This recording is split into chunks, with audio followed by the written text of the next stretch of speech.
Europe এরিয়াতে প্রায় 10 million square কিলোমিটারের এবং এটা হলো পৃথিবীর সেকেন্ড স্মলেস্ট কান্ট্রি। 7টা মহাদেশের মধ্যে, তার মানে এটি দ্বিতীয় ক্ষুদ্রতম মহাদেশ, যেটা পৃথিবীর প্রায় 2% এরিয়া বা সারফেস এরিয়া কভার করছে। Hello and welcome back to my channel study tute. I hope আপনারা সকলে ভালো আছেন। আজকে আমরা ইউরোপ সিরিজের প্রথম ভিডিও স্টার্ট করতে চলেছি, যেখানে আমরা ইউরোপে কতগুলি দেশ রয়েছে, কোথায় রয়েছে সেগুলো সম্পর্কে জানবো। তো চলুন ভিডিওটি শুরু করা যাক। এটি হলো পৃথিবীর ম্যাপ, যেখানে আমরা এদিকে দেখতে পাচ্ছি এশিয়া, এবং এখানে রয়েছে ইউরোপ, এবং এখানে রয়েছে আফ্রিকা। এটি হলো গ্রিনল্যান্ড, যা পৃথিবীর সবথেকে বড় দ্বীপ। এদিকে রয়েছে উত্তর আমেরিকা, এবং তার নিচের দিকে এদিকে থাকবে দক্ষিণ আমেরিকা। যাই হোক, এখানে আমরা আজকে ইউরোপে কতগুলি দেশ রয়েছে সেটি সম্পর্কে দেখব। এখানে যে সবুজ রঙের অংশগুলি দেখানো রয়েছে এই সম্পর্কে আগে আমরা জানব। এই কান্ট্রিগুলো হলো স্ক্যান্ডিনেভিয়ান কান্ট্রি। তো আমরা দেখব স্ক্যান্ডিনেভিয়া অঞ্চল বা স্ক্যান্ডিনেভিয়া দেশগুলির মধ্যে কোন কোন দেশ রয়েছে। এটি হলো ইউরোপের ম্যাপ, যেখানে আমরা দেখতে পাচ্ছি স্ক্যান্ডিনেভিয়া অঞ্চলটিকে হাইলাইট করে দেখানো রয়েছে। যেমন এখানে রয়েছে সুইডেন, এখানে রয়েছে নরওয়ে, এখানে রয়েছে ডেনমার্ক, এবং এখানে থাকে ফিনল্যান্ড, আর এখানে থাকে আইসল্যান্ড। এই কটা কান্ট্রিকে একসঙ্গে বলা হয় স্ক্যান্ডিনেভিয়ান কান্ট্রি। এই ম্যাপটিতে দেখুন, তাহলে বুঝতে পারবেন যে এটি হলো ইউরোপ স্ক্যান্ডিনেভিয়া, যেখানে আমরা নরওয়ে, সুইডেন, ফিনল্যান্ড, ডেনমার্ক এবং আইসল্যান্ডকে দেখতে পাচ্ছি। এগুলিকে একসঙ্গে বলা হয় স্ক্যান্ডিনেভিয়া বা স্ক্যান্ডিনেভিয়ান কান্ট্রিজ, কারণ এদের ঐতিহাসিক, সাংস্কৃতিক এবং ভাষাগত দিক থেকে অনেক মিল রয়েছে। আসলে স্ক্যান্ডিনেভিয়া হলো উত্তর ইউরোপের 3টি দেশ, যেগুলি আসলে রাজতন্ত্র, যেগুলি হলো নরওয়ে, সুইডেন এবং ডেনমার্ক, এদের বোঝানো হয়। তবে এর সাথে ফিনল্যান্ড এবং আইসল্যান্ডকেও যুক্ত করে স্ক্যান্ডিনেভিয়া অঞ্চলকে গড়ে তোলা হয়েছে। স্ক্যান্ডিনেভিয়া উপদ্বীপ গঠন করেছে মাত্র 2টি দেশ, নরওয়ে এবং সুইডেন। স্ক্যান্ডিনেভিয়া নামটি এসেছে অ্যানশিয়েন্ট রোমান নাম থেকে, যা মূলত সুইডেনের দক্ষিণ অংশকে বা দক্ষিণ টিপকে বোঝানো হয়। এই স্ক্যান্ডিনেভিয়া দেশগুলোর পাশে আরও 3টি দেশ রয়েছে, সেগুলি হলো লিথুয়ানিয়া, লাতভিয়া এবং এস্তোনিয়া। এগুলি বাল্টিক সাগরের তীরে রয়েছে বলে এই দেশগুলিকে বাল্টিক রাষ্ট্র বা বাল্টিক কান্ট্রিজ বলা হয়। তাহলে এতক্ষণে আমরা ইউরোপে প্রায় 8টি দেশ পেয়ে গেলাম। সেগুলো কি কি? Finland, Sweden, Norway, Denmark, Iceland, Estonia, Latvia এবং লিথুয়ানিয়া। মোট 8টি দেশ এখনো পর্যন্ত আমরা কভার করে নিলাম। এরপর আছে রাশিয়া, যেটি একটি ট্রান্সকন্টিনেন্টাল কান্ট্রি, কারণ রাশিয়ার বেশিরভাগ পোর্শনটাই আছে এশিয়ার দিকে, আর অল্প অংশ রয়েছে ইউরোপের দিকে। প্রায় 70% মতো ল্যান্ড এরিয়া রাশিয়ার এশিয়ার দিকে রয়েছে, এবং 30% মতো ল্যান্ড এরিয়া সেটা ইউরোপ মহাদেশের দিকে রয়েছে। তবে রাশিয়ার রাজধানী, যেটি হলো মস্কো, সেটি ইউরোপের রাশিয়ার মধ্যেই দেখতে পাওয়া যায়।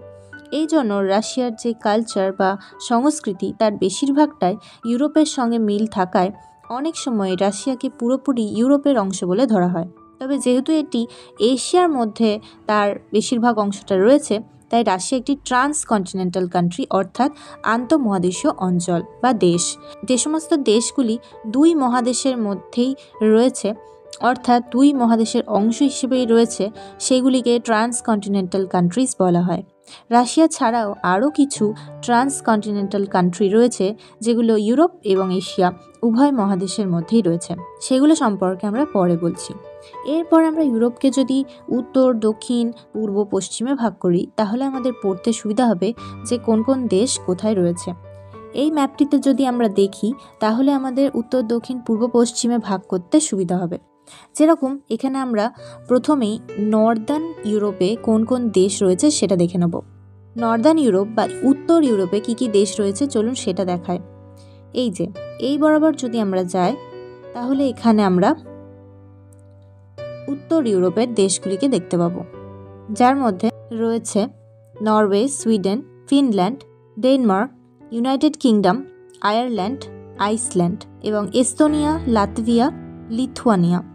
এরপর আমরা পশ্চিম দিকের দেশগুলোকে যদি দেখি, তাহলে এগুলি পাবো, যেগুলো হলো চেক প্রজাতন্ত্র বা চেক Republic, Germany, Belgium, Netherland, Luxembourg, France.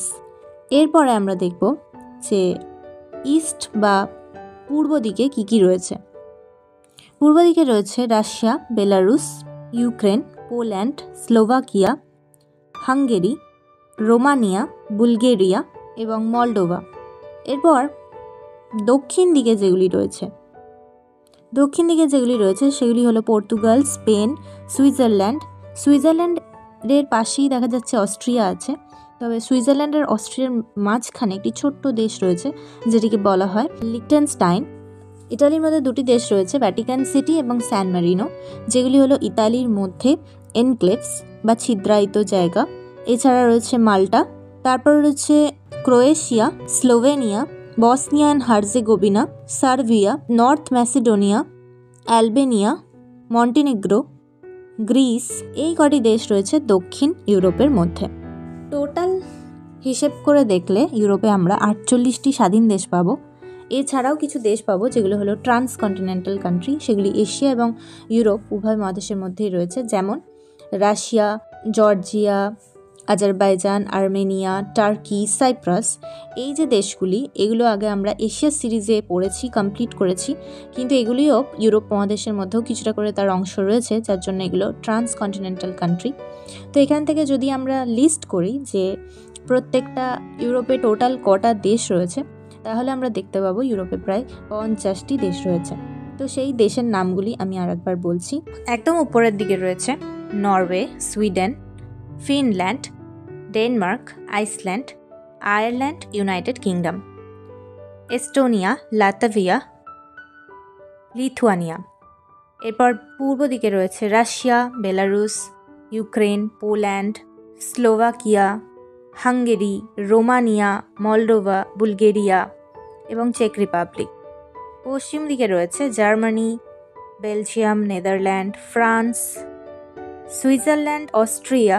এদের মাঝে রয়েছে আরেকটি দেশ লিখটেনস্টাইন, এবং উপরের দিকে জার্মানি এবং ফ্রান্সের মাঝে রয়েছে ছোট্ট দেশ লাক্সেমবার্গ।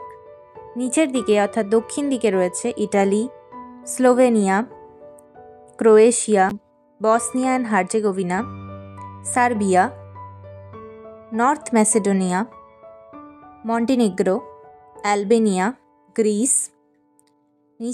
একদম নিচের দিকে রয়েছে মাল্টা বলে একটি দ্বীপ রাষ্ট্র। ইটালির মধ্যে রয়েছে আরও দুটি দেশ, স্বাধীন দেশ, স্যান মেরিনো এবং ভ্যাটিকান সিটি।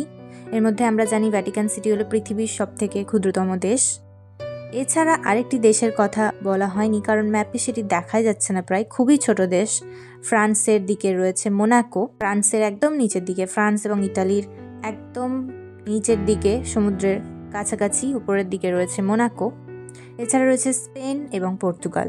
তো টোটাল ইউরোপে 50টি দেশ রয়েছে, তবে ট্রান্সকন্টিনেন্টাল কান্ট্রি যেমন রাশিয়া, টার্কি বা তুরস্ক, জর্জিয়া, আর্মেনিয়া, আজারবাইজান, সাইপ্রাস, এগুলিকে ধরে তবেই 50টি কান্ট্রি হচ্ছে। এর মধ্যে আমাদের মনে রাখতে হবে যে ইটালির যে রাজধানী রোম, এই রোমের মধ্যেই রয়েছে ভ্যাটিকান সিটি, অর্থাৎ ভ্যাটিকান সিটিটা ইটালির মধ্যে তার রাজধানীর মধ্যে রয়েছে। অর্থাৎ এটি একটি ছোট্ট সিটি স্টেট, কিন্তু এটি একটি এনক্লেভ যা রোমের মধ্যে রয়েছে। এছাড়াও স্যান মেরিনো রয়েছে ইটালিতে, যেটিও একটি ছিদ্রায়িত রাষ্ট্র। তবে এগুলি স্বাধীন রাষ্ট্র যা ইতালির মধ্যে রয়েছে। ইতালির আকারটা দেখতে অনেকটা বুট জুতোর মতো, এবং ইউরোপের যে আবহাওয়া, প্রাকৃতিক সৌন্দর্য, সেগুলো নিয়ে আমরা পরবর্তী ভিডিওগুলোতে আলোচনা করব, যেখানে আমরা প্রত্যেকটি দেশ সম্পর্কে বিস্তারিতভাবে জানব। সেখানকার রাজধানী, মুদ্রা, ইম্পর্ট্যান্ট ফ্যাক্টস, এগুলো সব কিছুই আলোচনা করব। এর আগে আমরা এশিয়া সিরিজের সমস্ত দেশ এবং সেই দেশগুলির রাজধানী, ইম্পর্ট্যান্ট ফ্যাক্টস, মুদ্রা, সব কিছু, ইম্পর্ট্যান্ট শহর নিয়ে আলোচনা করেছি। আপনারা যদি সেই ভিডিওগুলো না দেখে থাকেন তাহলে অবশ্যই প্লেলিস্ট থেকে গিয়ে চেক করে নিতে পারেন, এবং অবশ্যই এশিয়া সিরিজের সমস্ত দেশগুলি সম্পর্কে সেখানে গেলে ভালোভাবে জানতে পারবেন। তো আজকের ভিডিওটা আমি এখানেই শেষ করছি। আপনাদের জন্য প্রশ্ন থাকলো যে ইউরোপের স্ক্যান্ডিনেভিয়ার অঞ্চলের দেশগুলি কী কী? এই প্রশ্নের উত্তর আপনারা কমেন্টে লিখে জানাতে পারেন। ভিডিওটি ভালো লাগলে অবশ্যই লাইক, শেয়ার, সাবস্ক্রাইব করতে পারেন। আজকের মতো ভিডিওটি এখানেই শেষ করছি। সবাই ভালো থাকবেন।